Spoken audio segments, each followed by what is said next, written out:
Bismillahirrahmanirrahim. Assalamualaikum warahmatullahi wabarakatuh. Innal hamdalillah nahmaduhu wa nasta'inuhu wa nastaghfir wa na'udzu billahi min shururi anfusina wa min sayyiati a'malina. May yahdihillahu fala mudilla wa may yudlilhu fala hadiyalah. Asyhadu an la ilaha illallah wa asyhadu anna Muhammadan abduhu wa rasuluh. Amma ba'd. Alhamdulillah fi hadzal lailah sanuwasilu madatina kama fi ayatin sabiqan fa insyaallah pada malam hari ini kita akan melanjutkan materi kita, yaitu materi dari hukum-hukum mat. Jadi yang mana sebelumnya Bapak telah menjelaskan tentang materi mat wajib muttasil. Nah, fa insyaallah pada malam hari ini Bapak akan menjelaskan tentang materi mat jaiz munfasil. Jadi mat jaiz munfasil ini adalah kebalikan dari mat wajib muttasil. Nah, sebelum Bapak melangkah lebih jauh, Bapak dulu akan menjelaskan intrik secara bahasa. Apa sih artinya mat jaiz munfasil? Kalau misalnya arti secara logawiyah atau secara bahasa di dalam bahasa Indonesia, mat ini artinya adalah bacaan yang dipanjangkan. Sekali lagi, bacaan yang dipanjangkan. Nah, ketika misalnya adik-adik mendengar kata-kata mat, itu artinya bacaan ini harus dibaca panjang. Mau mat iwat, mat tobi'i, mat apapun namanya. Nah, ketika misalnya adik-adik mendengar kata-kata mat, oh ini bacaan harus dipanjangkan. Akan tapi nanti yang membedakan, mungkin dipanjangkan 2 ketukan, mungkin dipanjangkan 4 ketukan, mungkin dipanjangkan 6 ketukan. Nah, nanti itu beda-beda hukumnya masing-masing.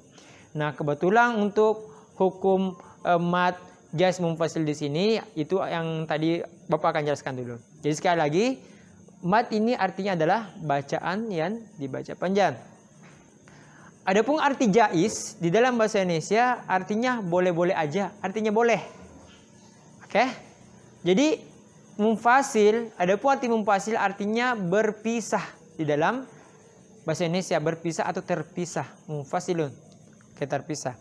Jadi kalau kita sambung artinya di dalam kalimat ini, di dalam kata ini artinya bacaan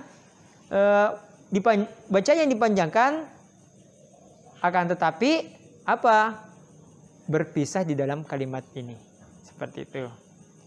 Adapun arti secara istilahi atau secara istilah, arti dari mat jaiz munfasil ini adalah apabila ada huruf-huruf mat tobi'i. Nah, mungkin adik-adik sudah tahu setelah pelajari yang mana sih itu huruf-huruf mat tobi'i. Huruf-huruf mat tobi'i itu ada 3. Yang pertama ada alif mati atau alif sukun. Terus yang kedua ada wa mati atau wa sukun. Terus yang ketiga ada ya mati atau ya sukun. Nah, inilah bentuk huruf 3 ini dikatakan apa? Mat tobi'i. Ya. Jadi apabila ada mat tobi'i ini, yang 3 huruf ini bertemu dengan apa? Hamzah. Akan tetapi bertemu dengan hamzah beda kalimat. Maka harus dibaca berapa ketukan? Dibaca 4-5 ketukan. Akan tetapi boleh juga dibaca 2 ketukan. Oke? Atau 2 harokat. Boleh. Akan tetapi alangkah baiknya dibaca 4-5 ketukan. Itu jauh lebih baik. Seperti itu. Karena kenapa? Kebanyakan ulama-ulama itu menghafalnya atau membacanya juga yaitu 4-5 ketukan. Tapi ada juga sebagian membaca 2 ketukan. Itu boleh-boleh aja seperti itu. Nah, seperti itu sekali lagi Bapak akan jelaskan. Yaitu adalah apabila ada huruf-huruf mat tobi'i yang 3 tadi, alif mati, wa mati, ya mati, bertemu dengan hamzah di lain kalimat, oke? Di lain kalimat, maka wajib dibaca berapa panjangnya? 4-5 ketukan. Inilah yang dikatakan mat jaiz munfasil. Seperti itu. Bapak akan memberikan contoh. Oke? Bapak akan berikan contoh di dalam Al-Quran. Adapun contoh pertama yaitu kategori alif mati dulu atau alif sukun. Kategorinya apa? Kalau misalnya contoh dari alif sukun ini yaitu apabila ada fathah sebelumnya. Oke? Apabila ada fathah sebelumnya terus setelahnya ada alif mati. Oke, itu contoh dari alif. Yang pertama, apalagi ada fathah huruf tanda fathah sebelumnya. Setelahnya langsung ada alif mati. Contohnya seperti apa? Contohnya bala inna rabbahu kana bi basira. Sekali lagi. Bala inna rabbahu kana bi basira. Oke? Jadi di kalimat ini ada kalimat bala. Oke? Bala inna. Sekali lagi, bala inna. Nah, kalimat bala di sini ada alif mati atau alif sukun yang mana di kalimat yang lainnya ada huruf hamzah. Bertemu, akan tetapi bertemunya di lain kalimat. Tidak bertemunya di kalimat bala, akan tetapi bertemunya di mana? Kalimat selanjutnya. Maka inilah yang tadi Bapak katakan, apabila misalnya ada huruf mad tabi'i dari kategori alif tapi bertemunya beda kalimat. Seperti itu. Maka bagaimana bacanya? Harus dibaca 4 sampai 5 ketukan. Tapi boleh-boleh aja dibaca 2 ketukan. Perlu adik-adik ketahui bahwasanya kalimat di dalam bahasa Indonesia itu berbeda kategori kalimat di dalam bahasa Arab. Mungkin Bapak telah menjelaskan sebelumnya.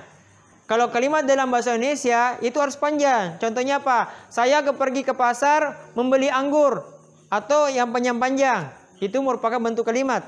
Akan tetapi kalau misalnya di dalam bahasa Arab, ketika 3 huruf aja atau 2 huruf aja bersambung, itu udah merupakan bentuk kalimat. Contohnya, kalimat di sini, kalimat bala. Ya, kalau Bapak pisah-pisah ada huruf ba, ada huruf la, ada huruf alif. Ya, sekali lagi ada huruf ba, ada huruf la, ada huruf alif. Ketika Bapak sambung, ya, Bapak sambung kalimatnya, Bapak sambung hurufnya udah menjadi kalimat namanya. Oke? Ketika Bapak sambung udah menjadi kalimat. Nah, di sini kebetulan ada huruf mad tabi'i dari kategori alif yang mana sebelumnya fathah, di sini ada tanda fathahnya bertemu dengan apa? Hamzah. Sekali lagi, hamzah. Adik-adikku telah ketahui bersama hamzah itu yang ini. Ya, yang terbuka mulutnya. Akan tapi di lain kalimat, di kalimat yang lainnya bertemunya. Nah, itu harus dibaca 4 sampai 5 ketukan. Nah, inilah yang dikatakan tadi mad jaiz munfasil. Boleh-boleh aja dipanjangkan, akan tapi dipanjangkan 4 sampai 5 ketukan karena bertemunya di lain kalimat, bukan di kalimat yang sama. Nah, ini contoh yang pertama dari kategori apa? Kategori alif. Terus contoh selanjutnya dari kategori waw. Nah, adapun dari kategori waw ini, yang mana sebelum huruf waw ini, yaitu ada tanda doma. Tanda doma dulu sebelumnya, setelahnya ada waw mati. Oke? Sama juga harus dibaca 4 sampai 5 ketukan. Nah, yang mana sih contohnya? Contohnya seperti ini. Qalu anu'minu kama amanas sufaha. Sekali lagi Bapak baca. Qalu anu'minu kama amanas sufaha. Nah, di kalimat ini ada kalimat qalu. Nah, kalimat qalu ini, kalimat selanjutnya ada anu'minu. Kalimat anu'minu di sini ada huruf yang pertama ada huruf hamzah, ya, ada huruf hamzah atau alif. Alif hidup bukan alif mati ya, ada kategori huruf hamzah. Nah, bertemunya di lain kalimat. Nah, ini juga dikatakan apa? Dikatakan mad jaiz munfasil, akan tapi dari contoh dari huruf waw mati atau waw sukun. Jadi sama yang tadi harus dibaca 4 sampai 5 ketukan. Jadi qalu anu'minu. Jadi sini qalu anu'minu di sini bertemu bertemu dengan hamzah. Mat tob'i bertemu dengan hamzah. Jadi dibaca 4 sampai 5 ketukan. Tapi ingat, ada yang ketahui. Harus ketahui ya. Boleh-boleh aja dibaca 2 ketukan. Akan tetapi ketika misalnya kalimat sebelumnya ada baca 2 ketukan, boleh dibaca 2 ketukan selanjutnya. Akan tetapi ketika kalimat sebelumnya 2 ketukan, terus kalimat selanjutnya ada baca 4 ketukan. Nah, itu kurang cocok, ya. Itu kurang cocok, tidak tepat penggunaannya. Jadi ketika di depannya dibaca 4 ketukan atau 5 ketukan, setelahnya juga 5 ketukan apabila sama-sama di dalam kalimatnya ada apa? Ada majais munfasil, seperti itu. Jangan sampai ini pelangi. Apa maksudnya pelangi? Berwarni-warni. Yang awalnya seperti ini, yang keduanya beda lagi. Jadi yang ketiga pertamanya sama, selanjutnya juga harus sama. Jangan sampai beda-beda. Seperti itu. Oke, contoh yang ketiga, contoh huruf mat tob'i dari huruf ya. Dari ada kebetulan huruf ya ini adalah apabila sebelumnya apa? Ada kasroh yang mana setelahnya ada ya mati. Sekali lagi, ada tanda kasroh yang mana setelahnya ada ya mati. Contohnya seperti apa? Contohnya dalam Al-Quran seperti ini.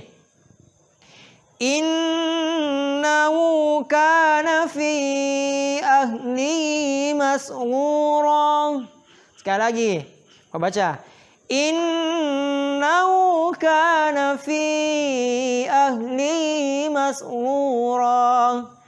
Nah, ini contoh dari Al-Quran. Nah, di sini kalimat yang manakah itu? Di sini majais munfasil. Ada kalimat fi ahlihi. Nah, kalimat fi di sini sebelumnya ada tanda apa? Tanda kasroh bertemu dengan ya mati. Oke? Ya mati dan setelahnya ada tanda hamzah. Oke, ingat berapa ketukannya? Berapa panjangnya? Baca panjangnya adalah 4 sampai 5 ketukan. Maka disebutlah apa? Bertemu 3 bentuk. Bertemu kasroh. Ya mati. Hamzah. Tapi beda kalimat. Ya, oke, berpisah-pisah kalimatnya. Berpisah kalimatnya, bertemunya ini. Nah, disebutlah apa? Majais munfasil. Intinya ketika misalnya ada tanda-tandanya, ciri-cirinya, ciri-ciri kategori dari majais munfasil, bisa kita katakan, oh ini majais munfasil. Apakah itu yang pertama tadi tandanya apa? Kasroh, kasroh. Bertemu dengan huruf ya mati, ya sukun. Nah, ini tanda yang pertama. Apa tadi? Kasroh bertemu dengan ya mati. Nah, kalimat setelahnya bertemu dengan apa? Bertemu lagi dengan hamzah. Inilah tanda, oh bisa dikatakan, oh ini majais munfasil. Karena kenapa? Ada yang pertama tadi kasroh bertemu dengan ya di dalam kalimat yang sama ya. Kasroh dan ya mati bertemu di kalimat yang sama. Nah, kalimat setelahnya ada huruf hamzah. Oke, bertemu dengan huruf hamzah di kalimat yang lainnya. Maka ketika digabungkan, ketika dibaca 4 sampai 5 harokat. Hukumnya apa dari tajwid? Hukumnya majais munfasil. Seperti itu. Jadi kesemuanya tadi contoh itu bagian dari apa? Majais munfasil. Intinya sekali lagi majais munfasil itu dibaca 4 sampai 5 ketukan, akan tetapi boleh-boleh aja dibaca 2 ketukan. Oke? Akan tetapi ketika bertemu di kalimat yang sama, di kalimat usahakan membaca ketika yang ayat pertama dibaca 4 ketukan, ayat selanjutnya dibaca juga 4 ketukan atau 4 ketukan. Enggak boleh campur-campur. Kalau sebelumnya dibaca 2 ketukan, setelahnya dibaca 4 ketukan, dibaca lagi 2 ketukan, itu enggak boleh, salah. Jangan sampai dicampur aduk. Jangan. Jadi kalau misalnya yang pertama yang dibaca 2 ketukan, selanjutnya juga dibaca 2 ketukan. Kalau awalnya dibaca 4 ketukan, selanjutnya dibaca 4 ketukan. Karena kenapa? Terkadang bertemu apa? Majais munfasil, mawajib mutasil, masilah tawila, bertemu dalam kalimat, terkadang seperti itu ada. Itu nggak boleh dia buah-bukan, nggak boleh dicampur-campur cara bacanya. Yang pertama dibaca 2 ketukan, selanjutnya dibaca 5 ketukan, selanjutnya dibaca 2 ketukan lagi, dicampur adukan, itu salah. Jadi nggak boleh seperti itu. Jadi usahakan wajibnya itu disamakan cara bacanya, cara panjangnya, seperti itu. Jadi mungkin ada adekku udah paham ya materi kita, yaitu majais munfasil. Sekali lagi Bapak pertegas dan perjelas. Majais munfasil adalah apabila ada huruf-huruf matobi yang 3, alif mati, wa mati, ya mati, bertemu dengan hamzah di lain kalimat, maka disebut apa? Disebut majais munfasil. Cara panjangnya 4-5 katukan. Seperti itu. Oke, adik-adikku. Jadi mungkin cukup sekian penyampaian dari Bapak. Apabila ada kekurangan atau masih kurang penyampaian, Bapak mohon maaf yang sebesar-besarnya. Apabila ada adikku masih belum paham, boleh bertanya langsung sama gurunya. Dan ingat ya, belajar sambil buka bukunya juga di rumah. Sambil buka juga YouTube. Langkah baiknya dibuka juga bukunya supaya lebih mudah. Oke? Dihafalin dan dipahami, itu yang paling utama. Dan dipraktekkan di dalam membaca dan menghafal Al-Quran. Jadi mungkin cukup sekian dari Bapak. Walillahi taufiq was sa'adah. Wassalamualaikum warahmatullahi wabarakatuh.